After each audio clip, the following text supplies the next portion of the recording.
Welcome to this journey through one of the most disturbing cases recorded in the history of the Illinois Prairie. Before we begin, I invite you to leave in the comments where you're watching from and the exact time you're listening to this narration. We're interested in knowing which places and at what times of day or night these documented accounts reach. October 14th, 1901 began as an ordinary autumn morning in Springfield, Illinois, until Sheriff William Braddock received a telegram that would lead him to one of the most horrific crime scenes in American history. The message came from a traveling merchant who had passed through Fairmont, a small farming community 43 miles southwest of the capital, expecting to find the town's annual harvest festival in full celebration.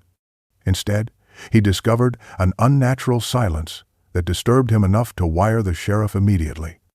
The telegram was brief but chilling in its simplicity, stating only that the festival grounds were deserted, showed signs of serious disturbance, and required immediate assistance. Braddock, a veteran lawman who had served through the difficult years following the Civil War, had seen his share of violence and tragedy, but nothing in his experience prepared him for what awaited at Fairmont. He departed Springfield with 4 deputies within the hour, riding hard across the prairie roads that connected the scattered farming communities. As they approached Fairmont in the late afternoon, the first sign that something was terribly wrong came from the absence of normal activity. No smoke rose from chimneys, no children played in yards, no farmers worked in fields despite the perfect weather for late harvest work. The town itself appeared abandoned, with doors standing open and livestock wandering untended. But it was at the festival grounds, located on the Merrick property 2 miles west of town, that Braddock encountered a scene that would haunt him for the remainder of his life. The grounds, which should have been filled with families packing up after a weekend of celebration, instead presented a tableau of carnage that defied immediate comprehension. Bodies lay scattered across the area, concentrated around a large central bonfire that had burned down to ash and bone. The earth was dark with blood, and the smell of death already hung heavy in the warm October air. Personal belongings, festival decorations, food preparation areas, and children's toys lay abandoned among the dead, creating a grotesque contrast between the innocent intentions of a harvest celebration and the horror that had unfolded. Braddock's official report, preserved in the Illinois State Archives, describes his initial assessment as being unable to immediately determine the full scope of what had occurred, but recognizing instantly that this was no accident or natural disaster. This was deliberate mass violence on a scale that seemed impossible for a peaceful farming community. Fairmont had been established in 1878 by a group of families seeking agricultural opportunities on the rich Illinois prairie land.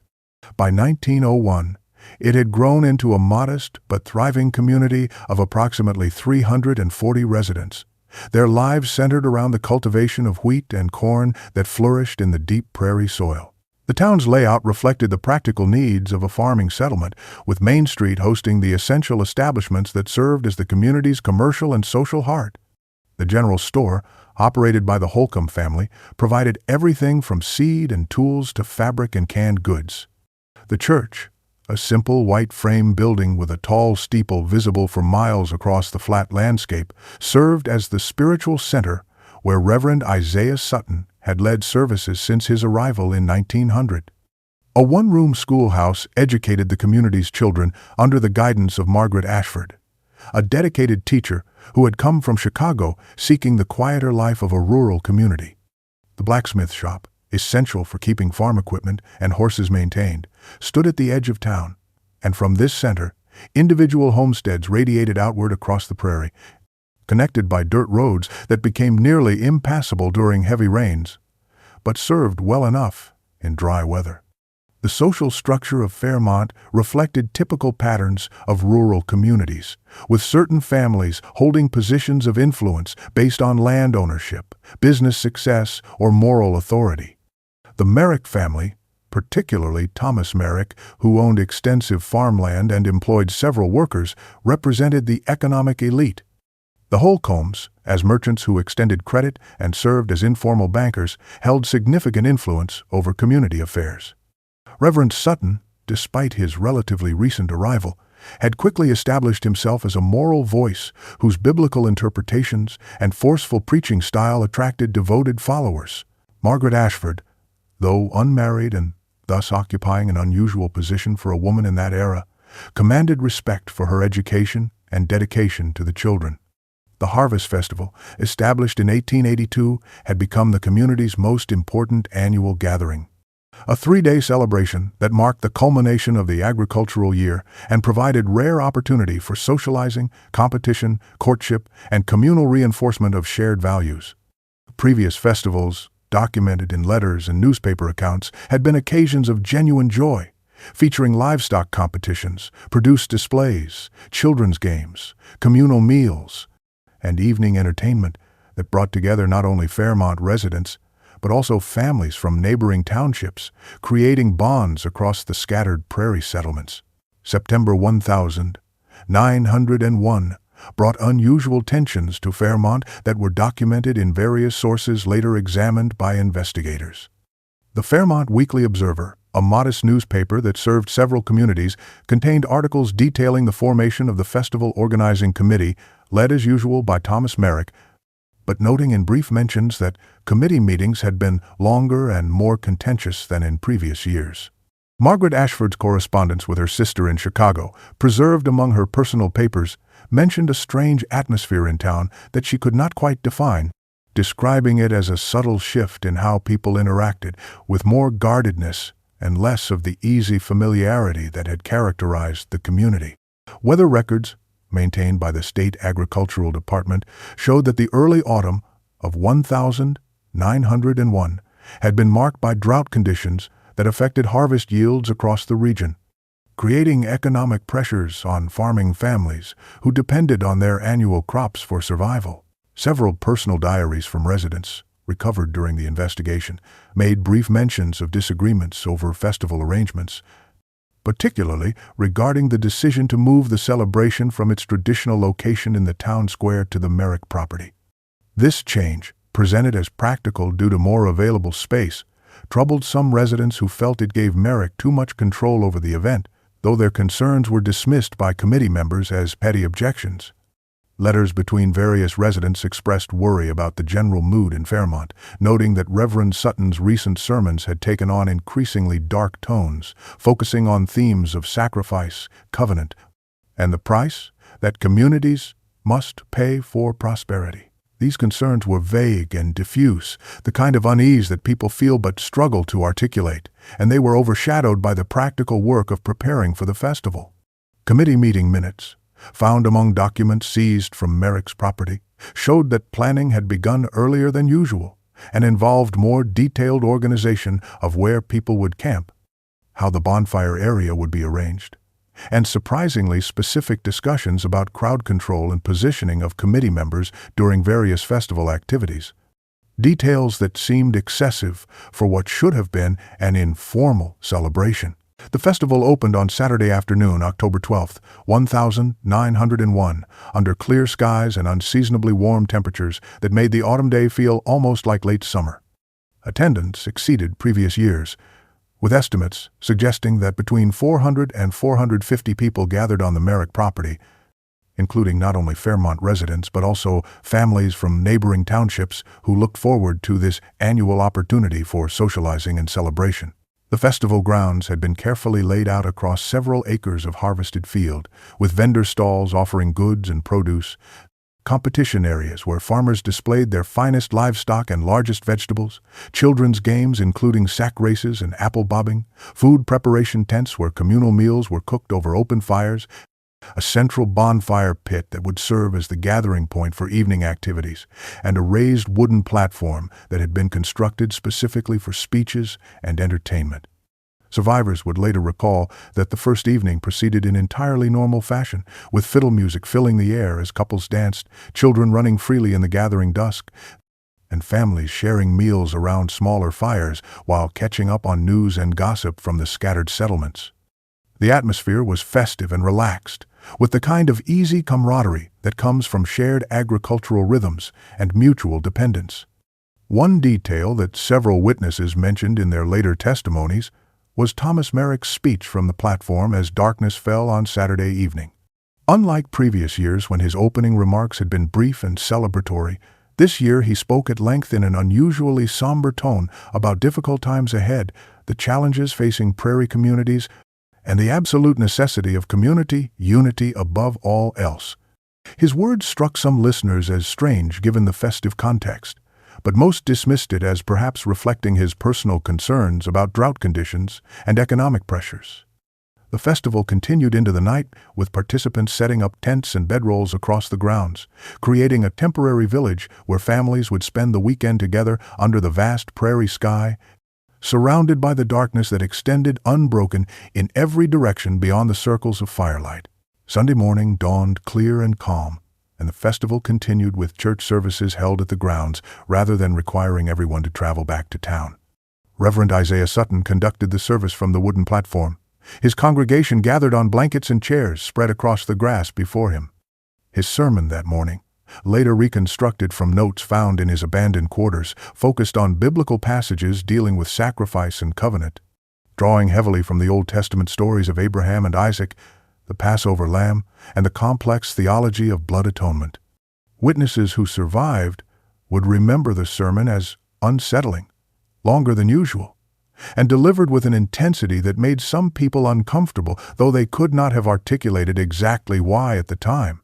Sutton spoke of the prices that communities must sometimes pay for survival and prosperity, of how God tested the faithful through demands for sacrifice, and of the ancient understanding that blood and soil were linked in ways that modern people had forgotten.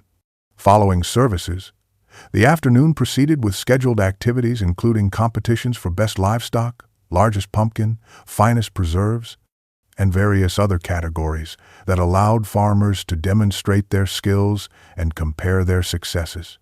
Children played organized games, while adults socialized, and communal meals were prepared in the food tents where women worked together over cooking fires.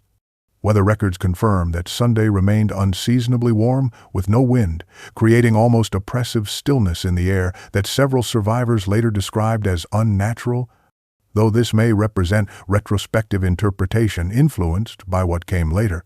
As evening approached and the sun began its descent toward the western horizon, members of the organizing committee, approximately 12 men, including Merrick and several of the community's most prominent citizens, withdrew to one of the larger tents for a closed meeting.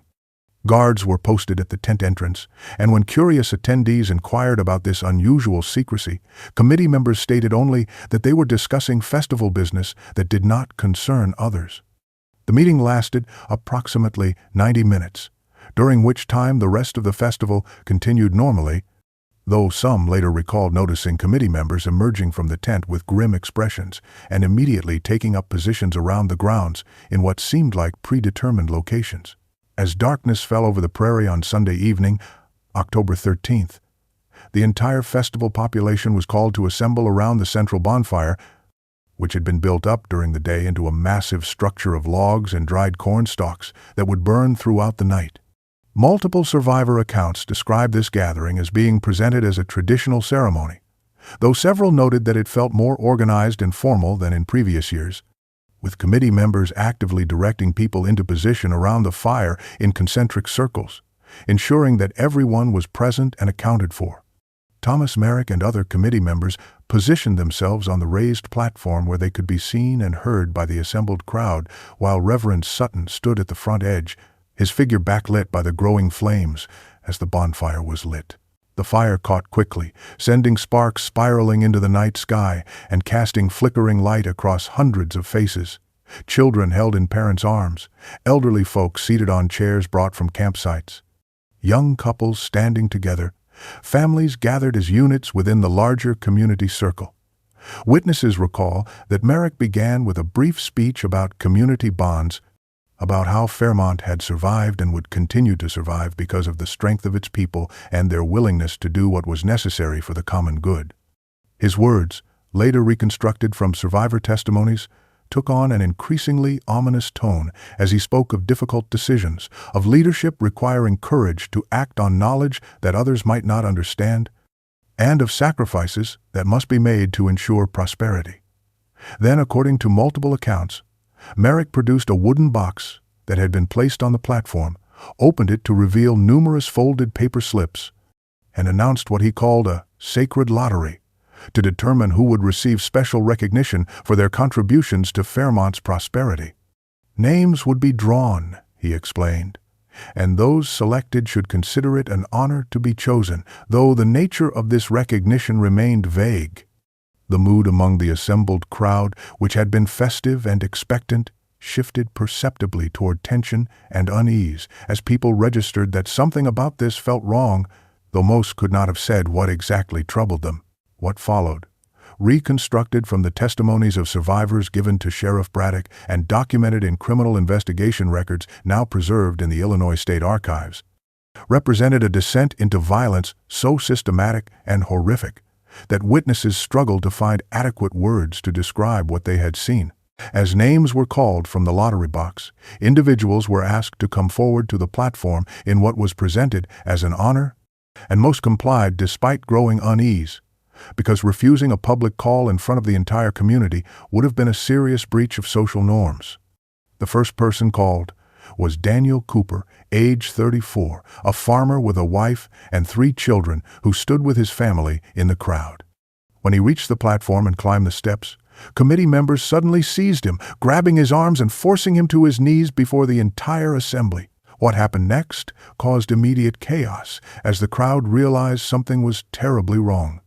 Witnesses described screaming erupting from all sides, people attempting to flee, families grabbing their children and running toward the darkness beyond the firelight, but finding themselves unable to escape because armed committee members had positioned themselves in a ring around the entire gathering. Men who were their neighbors and friends now holding rifles and blocking any retreat. According to testimonies, Reverend Sutton's voice rose above the chaos, proclaiming from the platform that what was happening was necessary for the community's survival, that those selected were offerings to ensure the harvest, that God demanded blood and the land required sacrifice, and that any who tried to flee would be shot. What occurred next involved violence that survivors could barely articulate even in their formal statements to investigators.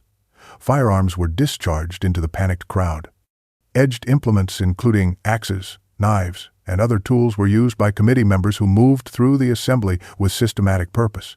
The bonfire, that symbol of communal warmth and gathering, became central to the horror in ways that witnesses refused to describe in detail, their testimonies containing only fragmentary references to the smell, the sounds, and the terrible uses to which the flames were put in the hours that followed. The night of October 13th, 1901, became an extended nightmare that survivor accounts suggest lasted approximately 3 hours of sustained violence and terror. Estimates of the death toll, compiled from various sources including survivor lists, missing person reports, and later identification of remains, suggest that between 60 and 80 people were killed during the massacre, though exact numbers remained uncertain due to incomplete records and the condition of bodies recovered from the scene. Some festival attendees managed to escape into the prairie darkness despite the armed perimeter, their survival dependent on timing, location within the crowd, and sheer chance. Margaret Ashford, the schoolteacher, testified that she hid beneath a grain wagon that had been brought to the festival for hauling supplies, lying motionless in the darkness for hours while hearing screams, gunshots, and the terrible sounds of violence punctuated by Reverend Sutton's voice, continuing to preach about sacrifice and salvation.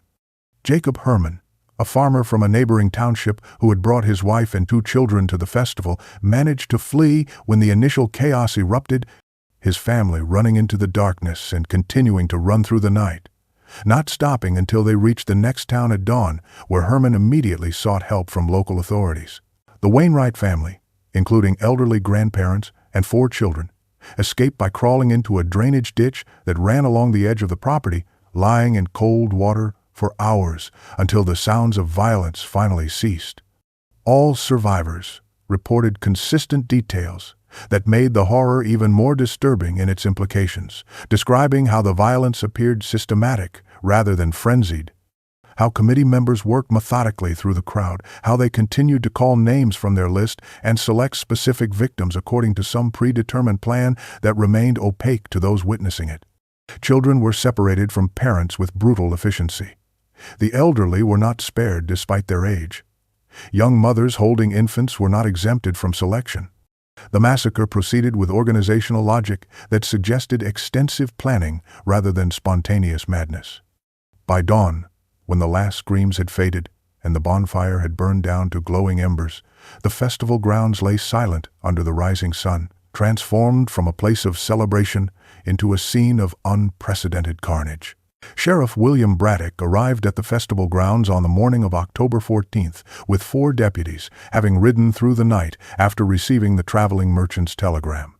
His official report, preserved in the county archives and later examined by numerous historians and criminologists, attempted to document a scene that defied rational comprehension. Bodies were arranged in patterns around the bonfire, some in positions suggesting they had been placed deliberately rather than falling where they died. Evidence of extreme violence marked the grounds, with blood saturating the earth in wide, dark patches, personal belongings scattered everywhere, overturned tables and trampled tents showing signs of panic and flight. Most disturbing to Braddock and his deputies were the ritualistic elements that became apparent upon closer examination. Symbols had been carved into the wooden platform, crude but deliberate markings that none of the lawmen recognized but that clearly held meaning for those who made them. The fire pit itself contained partial remains that the sheriff's initial report described only as evidence of activities too disturbing for detailed documentation, though later investigation would reveal the full extent of what had been done there. Personal effects, including shoes, hats, torn clothing, and dropped possessions of the dead, lay scattered across acres of ground, creating a grotesque museum of interrupted lives. Braddock immediately recognized that local resources were inadequate for an investigation of this scale and sent urgent telegrams to the governor describing the situation as mass murder of extraordinary nature requiring state assistance. A search of the grounds revealed additional evidence, including the wooden lottery box still sitting on the platform, containing numerous paper slips with names written in careful handwriting. The tent where committee members had held their private meeting before the massacre contained documents that investigators would later catalog, including lists of names corresponding to those in the lottery box, diagrams showing the layout of the festival grounds with marked positions, and what appeared to be planning materials dated from weeks earlier, suggesting that the massacre had been meticulously organized rather than spontaneous.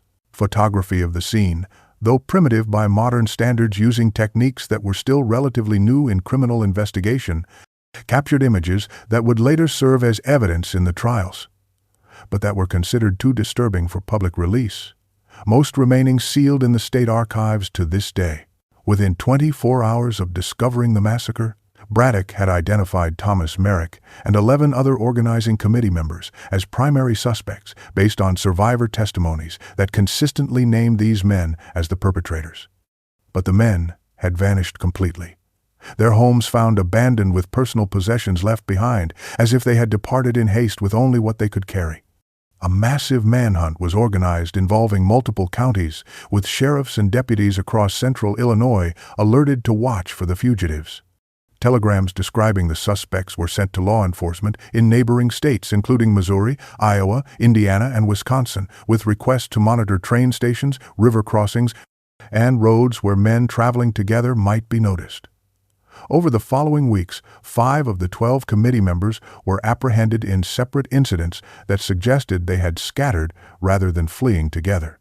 3 were caught attempting to board trains at different stations, their nervous behavior, and attempts to purchase tickets under false names, drawing attention from suspicious station agents who had received circulars about the wanted men.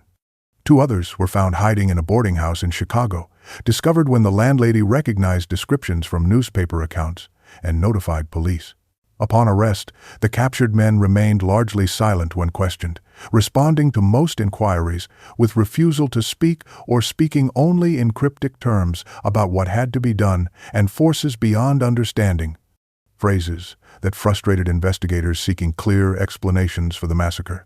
Thomas Merrick, Reverend Isaiah Sutton, and 5 other committee members were never found despite the extensive manhunt. Investigation of Merrick's property, conducted thoroughly by state investigators brought in to assist the overwhelmed county sheriff, revealed a hidden room beneath his barn that had been carefully concealed behind a false wall. Inside this room were disturbing discoveries, including journals written in Merrick's hand dating back several years. Strange implements, whose purposes were unclear, but that appeared designed for purposes investigators preferred not to speculate about in their reports, and extensive records that suggested Merrick had been planning something extraordinary for an extended period, though the documents were cryptic enough that their full meaning remained subject to interpretation. The 5 captured committee members were brought to trial in Springfield beginning in November 1901, a proceeding that became a national sensation covered extensively by newspapers across the country, fascinated by the combination of mass murder, rural setting, and ritualistic elements that seemed to belong to a darker age, rather than the modern 20th century. The prosecution presented overwhelming evidence, including dozens of survivor testimonies, physical evidence from the massacre site, and the documents found at Merrick's property and in the committee meeting tent. Defense attorneys struggled to craft coherent arguments given the nature of the crimes and the consistency of witness accounts, with some lawyers claiming temporary insanity, while others suggested their clients had been coerced or manipulated by the missing Thomas Merrick and Reverend Sutton, attempting to position their clients as followers rather than leaders. The most disturbing moments of the trial came when the defendants chose to speak, providing testimony that revealed the thinking behind the massacre in ways that made it even more horrifying. Calvin Pritchard, age 41, a farmer and longtime Fairmont resident who had served on the festival committee for years before 1901, testified in detail that the committee had been preparing for months based on what he described as Reverend Sutton's interpretations of biblical prophecy combined with older Prairie traditions that predated Christian settlement. According to Pritchard's testimony, Sutton had convinced committee members that the drought and poor harvest were signs of spiritual imbalance, requiring blood sacrifice to restore proper relationship between the community and the land itself.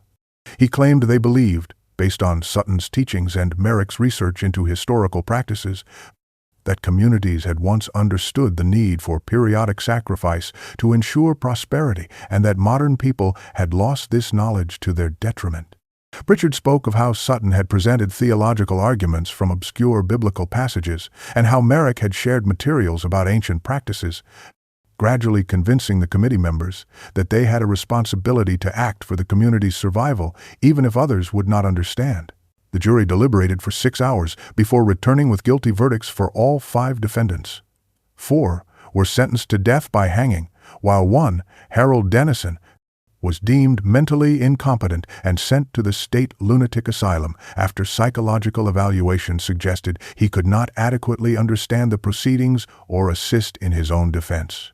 The trial proceedings included extensive documentation of survivor experiences that provided deeper understanding of the trauma inflicted on those who witnessed the massacre and managed to escape. Margaret Ashford's full testimony, delivered over 2 days, described how the festival planning process had gradually been dominated by Merrick and Sutton in ways that seemed insignificant at the time, but created conditions for the massacre. She recalled how Sutton's sermons throughout 1901 had increasingly fixated on Old Testament sacrifice passages, interpreting stories like Abraham and Isaac in ways that emphasized the necessity of being willing to kill for God rather than the traditional interpretation of God, providing alternatives to human sacrifice.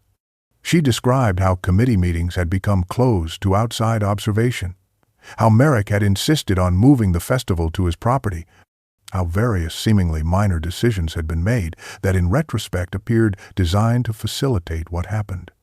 Dr. Edwin Marsh, who treated survivors in the days and weeks following the massacre, provided testimony about the medical and psychological conditions he observed, documenting symptoms of severe trauma including inability to sleep, violent reactions to sudden sounds, refusal to speak about the events, and physical manifestations of extreme distress. Many survivors, Marsh testified, refused to discuss what they had witnessed, even with medical professionals trying to help them, as if speaking about the horror might make it more real or somehow bring it back. Several families who survived left Fairmont immediately after giving their testimonies to authorities, abandoning properties and possessions in their haste to escape a place that now felt poisoned by what had occurred there.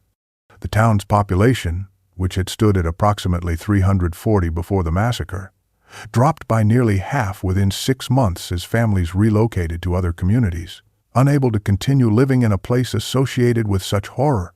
Children who had witnessed the massacre exhibited behavioral changes documented by Ashford in the teaching record she maintained until her own departure from Fairmont.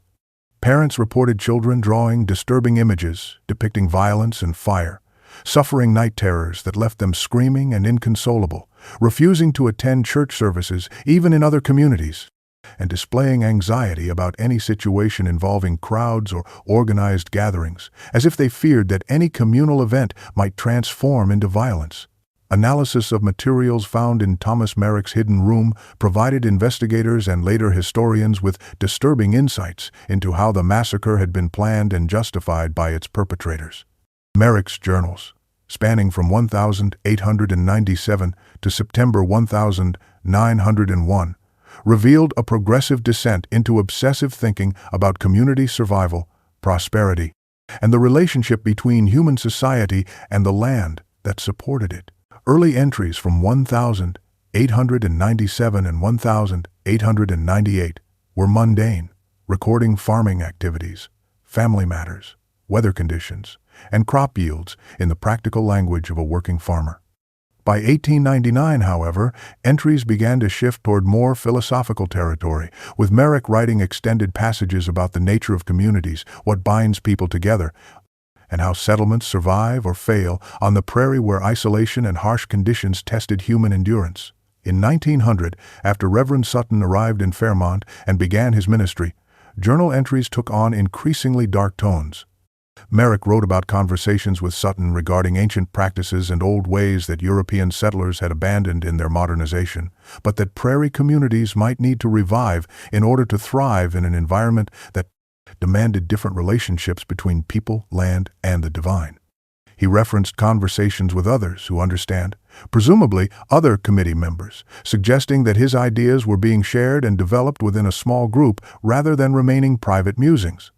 By the summer of 1901, entries detailed specific planning for what Merrick called an October covenant that would secure Fairmont's future through sacrifice.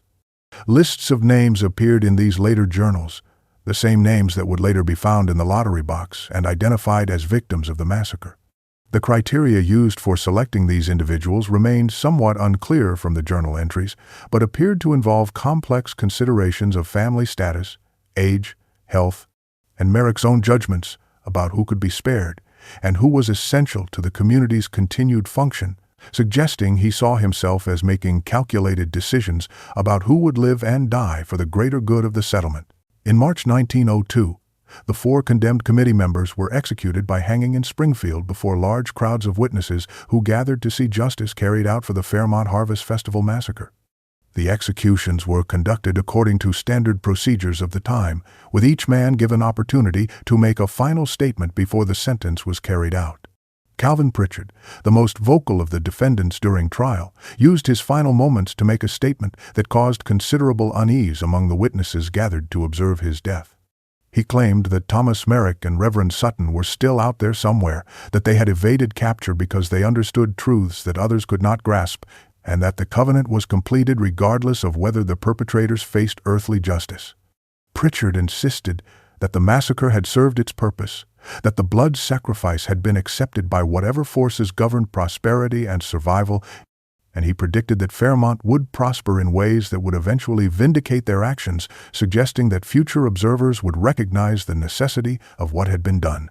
His words created a stir among the crowd and were reported in newspapers, where they reinforced the disturbing sense that the massacre had represented something more than simple madness or criminal violence, that it had been carried out by men who genuinely believed they were performing a necessary act for their community's benefit. The executed men were buried in unmarked graves in the prison cemetery, denied the dignity of markers that might draw visitors or create sites of morbid interest. Harold Dennison, the 5th convicted conspirator who had been sent to the asylum, died there in 1904, never having regained sufficient coherence to provide useful information about the planning or motivations behind the massacre, his final years spent in a fog of psychological disintegration. Investigators continued searching for the 6 missing committee members for months after the executions, following reported sightings and leads that came from across the country as the case's notoriety spread. But no confirmed captures were ever made. Thomas Merrick's fate became one of the enduring mysteries of the case, with reported sightings including a man matching his description working as a ranch hand in Montana in 1903 and another sighting in Oregon in 1905. But none of these leads resulted in positive identification or arrest, leaving open the possibility that Merrick successfully escaped justice and lived out his life under an assumed identity somewhere in the vast American West, where men with pasts to hide could disappear. Fairmont struggled to survive in the aftermath of the massacre, its population declining steadily as families who remained found themselves unable to overcome the horror that now defined their community. The Harvest Festival was never held again. The tradition permanently ended by what had occurred at the 1901 gathering. The festival grounds on the former Merrick property became a place that residents actively avoided, with multiple reports over the years of unsettling experiences by those who passed through the area, including accounts of sounds heard at night that resembled screaming or chanting, feelings of overwhelming dread that came over travelers without apparent cause, and claims of figures seen moving in patterns around the location where the bonfire had burned. By 1905, Fairmont's population had dwindled to fewer than 100 residents, many of them elderly farmers too attached to their land or too poor to relocate elsewhere.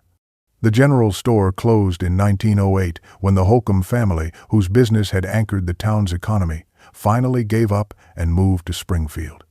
The church building was abandoned in 1910 after the congregation dissolved, unable to maintain a spiritual community in a place where faith had been so thoroughly corrupted by what Reverend Sutton had done. Margaret Ashford left Fairmont in 1906. Her letters to her sister preserved in Illinois Historical Society archives, describing the town as poisoned by what occurred and a place where nothing grows right anymore, noting that crops continued to fail despite adequate rainfall returning, as if the land itself had been damaged by the blood shed upon it. Despite Calvin Pritchard's prediction at his execution that Fairmont would prosper as evidence that the sacrifice had worked, the opposite occurred. Crops continued to fail more often than they succeeded. Livestock sickened at rates higher than in neighboring communities, wells produced water that tasted wrong, and families found themselves unable to thrive in ways that drove continuing immigration. By 1920, Fairmont was effectively a ghost town, with only a handful of residents remaining, mostly elderly farmers, maintaining subsistence operations on land they had worked for decades and could not bear to abandon despite everything that had happened. During the Great Depression of the 1932, a federal land survey team arrived in what remained of Fairmont as part of a government mapping project documenting abandoned prairie settlements. While surveying what had been the festival grounds on the old Merrick property in the summer of 1934, workers made a discovery that prompted renewed investigation into the massacre. Approximately 200 yards from where the central bonfire had been located, in an area that had been a cornfield in 1901, survey workers uncovered a mass grave containing remains that forensic examination determined belonged to at least 45 individuals. This discovery raised immediate questions because previous investigations had accounted for victims whose remains were found at the massacre site around the bonfire. But this separate burial suggested additional victims whose deaths had not been fully understood. State police reopened the investigation briefly to examine this new evidence, ultimately determining that these were additional victims from the 1901 massacre who had been killed and buried separately from those whose remains were left at the bonfire site. Why some victims received burial while others did not remained unclear, with theories suggesting that perhaps those buried had been killed earlier in the massacre before the full horror unfolded, or that certain victims had been selected for different treatment for reasons that died with Thomas Merrick and Reverend Sutton. A particularly disturbing detail noted in the coroner's report from 1934 described how the bodies in the mass grave had been arranged in a circular pattern with heads oriented inward toward the center of the circle, creating a wheel-like formation. Some remains showed evidence of post-mortem manipulation, including positioning of limbs and removal of certain body parts, suggesting that ritualistic treatment had continued even after death, and that the burial itself had been conducted according to some symbolic logic rather than simple expedient disposal of bodies. This discovery reinforced the understanding that the massacre had not been chaotic violence, but rather carefully orchestrated horror carried out according to a plan that incorporated symbolic and ritualistic elements whose full meaning would likely never be understood by those who investigated it decades later. The Fairmont Harvest Festival Massacre attracted renewed scholarly attention beginning in the 1962 when Professor Harold Westfield of Northwestern University included it in his research on patterns of American rural violence. Westfield conducted extensive interviews with descendants of survivors, many of whom were living across the country by that time, their families having scattered from Illinois in the decades following the massacre. His research discovered consistent patterns of intergenerational trauma, with survivors' children and grandchildren reporting family dynamics shaped by events they often did not fully understand, because the survivor generation had refused to discuss what happened. Several families had maintained complete silence about the massacre, creating gaps in family histories where relatives simply did not speak about certain ancestors or time periods, leaving younger generations confused about missing pieces of their heritage. Some descendants only learned about their family's connection to the Fairmont massacre when Westfield's research brought him to interview them, discovering for the first time why their grandparents had exhibited certain behaviors or maintained certain prohibitions that had seemed arbitrary. Psychological studies conducted in the 1972 examined the Fairmont case as an instance of communal violence and mass hysteria, attempting to understand how a group of seemingly ordinary men had descended into ritualistic murder and how they had justified their actions to themselves and each other. In 1989, archaeologists from the University of Illinois conducted an excavation of the festival grounds area using modern techniques unavailable to earlier investigators. They uncovered additional artifacts, including more ritual implements buried at various points around the site, evidence of prepared fire pits beyond the central bonfire, suggesting that multiple fires had been part of the massacre plan, and fragments of documents that had burned but partially survived in the soil, including what appeared to be additional pages from committee planning materials that had been destroyed but not completely consumed by fire. DNA analysis technology developed in the 2000s allowed for new identification efforts, with descendant samples compared to remains from both the bonfire site and the mass grave, helping to identify some previously unknown victims and providing closure to families who had never known with certainty what happened to ancestors who disappeared at the festival. Though many victims remained unidentified due to lack of surviving family lines or absence of comparable DNA samples, the site where Fairmont once stood is now unremarkable farmland, rich prairie soil that has been plowed and planted for over a century since the town's abandonment, with no visible trace remaining of the buildings that once comprised the settlement or the horror that unfolded there in October 1901. A small historical marker was placed in 1987 by the Illinois Historical Society at the approximate location of the town center, noting briefly that Fairmont existed from 1878 to approximately 1920 and mentioning the 1901 tragedy without providing details that might attract morbid tourism. The case continues to disturb researchers who study it, raising fundamental questions about human nature, community dynamics, and the psychology of violence. How did an entire community organizing committee, composed of men who had been respected members of a farming settlement, descend into ritualistic mass murder? What combination of economic stress from drought conditions, charismatic leadership from Reverend Sutton, and psychological factors enabled such horror to be planned and executed? The role of Sutton himself remains particularly mysterious, given that he appeared in Fairmont only 1 year before the massacre, quickly establishing influence over community leaders, and then disappeared completely after the massacre without leaving any verified trail.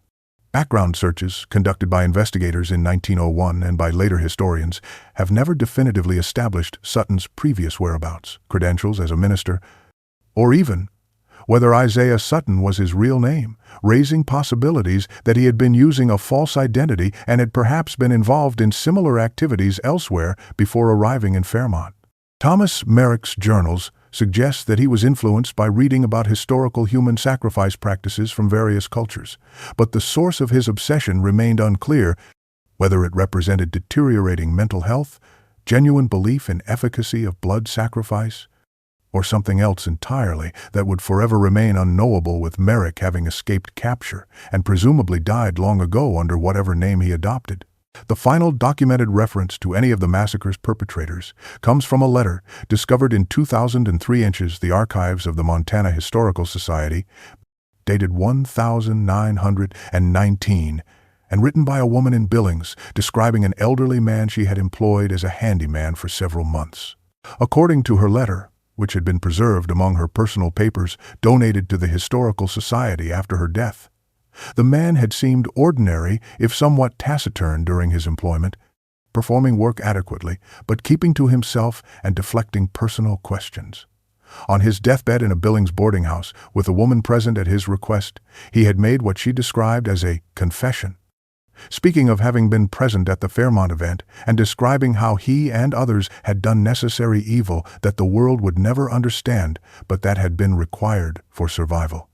The dying man spoke of a covenant made with forces older than Christianity, of blood and soil being linked in ways that modern people refuse to acknowledge, and of how the sacrifice had worked despite the persecution of those who carried it out, though he did not explain what he meant by this claim of success. The man had been buried in Billings under the name John Stewart, but the letter writer believed, based on his deathbed words, that this was certainly a false identity. Her description of his appearance, age, and manner matched no known committee member exactly, but his approximate age and build resembled what Thomas Merrick would have been in 1919, raising the possibility that the leader of the massacre had indeed escaped to Montana and lived out his remaining years under an assumed name before finally unburdening himself to a relative stranger in his final hours. Whether the dying man in Billings was actually Merrick, some other conspirator who had evaded capture, or perhaps an imposter drawn to the case's notoriety and claiming involvement he never actually had, remains impossible to determine with certainty.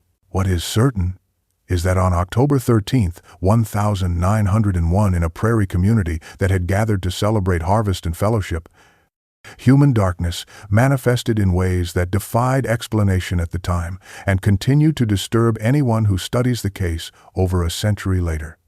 The screams that echoed across the Illinois prairie on that autumn night were heard by too few people in time to prevent catastrophe.